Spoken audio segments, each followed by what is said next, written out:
So it sounds like you're sort of the clearinghouse where everybody comes together and gives their information, and you take care of distributing everything. Is that pretty accurate? That's exactly right. Yep, we're called a escrow or a settlement company, and that's exactly what we do. Is we just follow the rules that are given to us, and that would be by the lender and then by what is in the contract.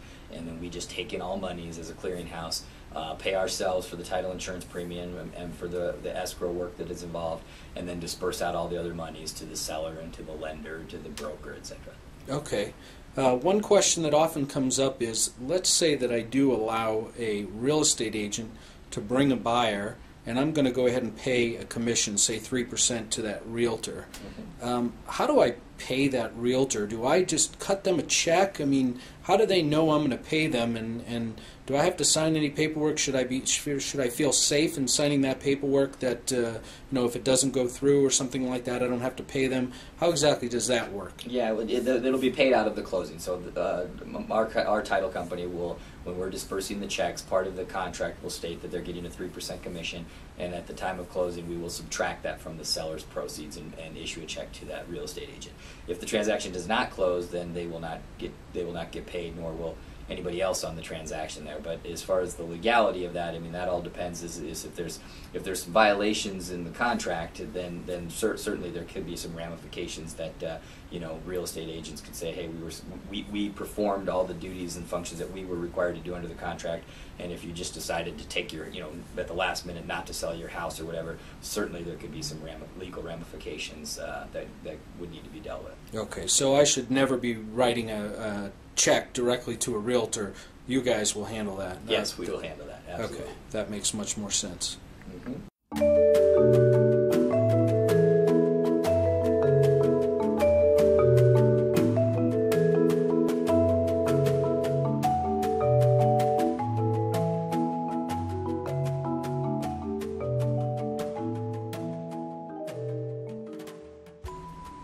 Tom, going back to the earnest money that we get, is it okay just to have a personal check? I guess you guys are gonna deposit it and make sure it's good funds.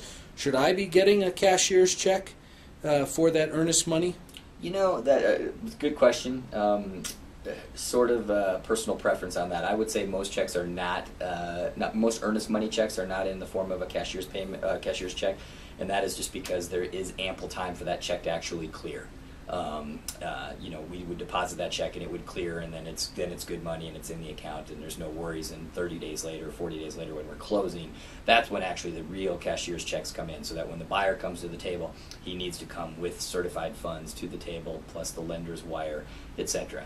And then on the seller side, when we cut a check to the seller, we will either typically we issue a regular company check, but we can issue a cashier's check in case they are going to buy another property the same day. They would need that cashier's check. Great. That actually opens up another question that I have. If I'm selling my house for sale by owner, and obviously I'm probably going to end up buying another home, what do I do to get, if I use a different title company, what do I do to get the funds from you to the other title company? Or if I decide to use you for both services, how do you handle that, keeping the money separated so that you could take the proceeds from my house and put it towards the other house? Sure.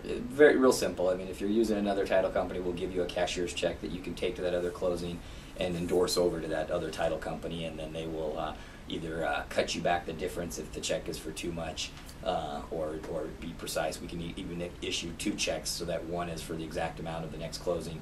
Or obviously, if you're using the same title company twice, it's very easy, because then we do not even need to have the cashier's check issued at all, and we just have two separate escrow accounts. It's very simple.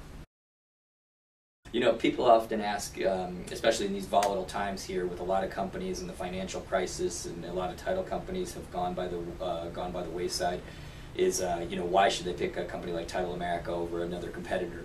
And an answer in the past that probably didn't get a whole lot of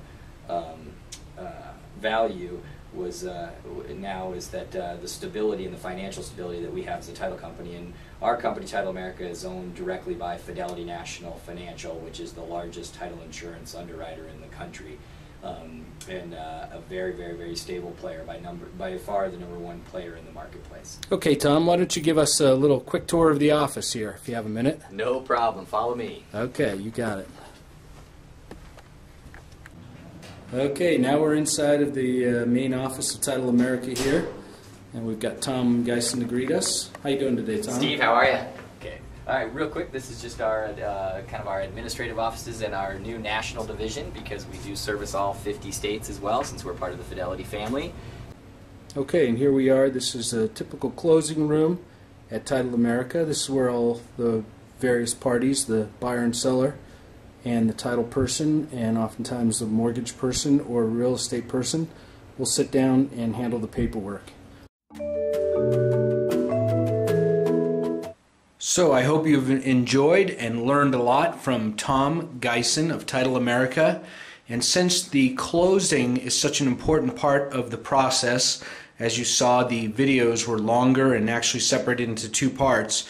We're going to be talking with another great title person based in Boulder, Dory Van Loan, in our next video. So check that out. Dory will be talking about title insurance in depth, as well as some other parts that Tom has not covered.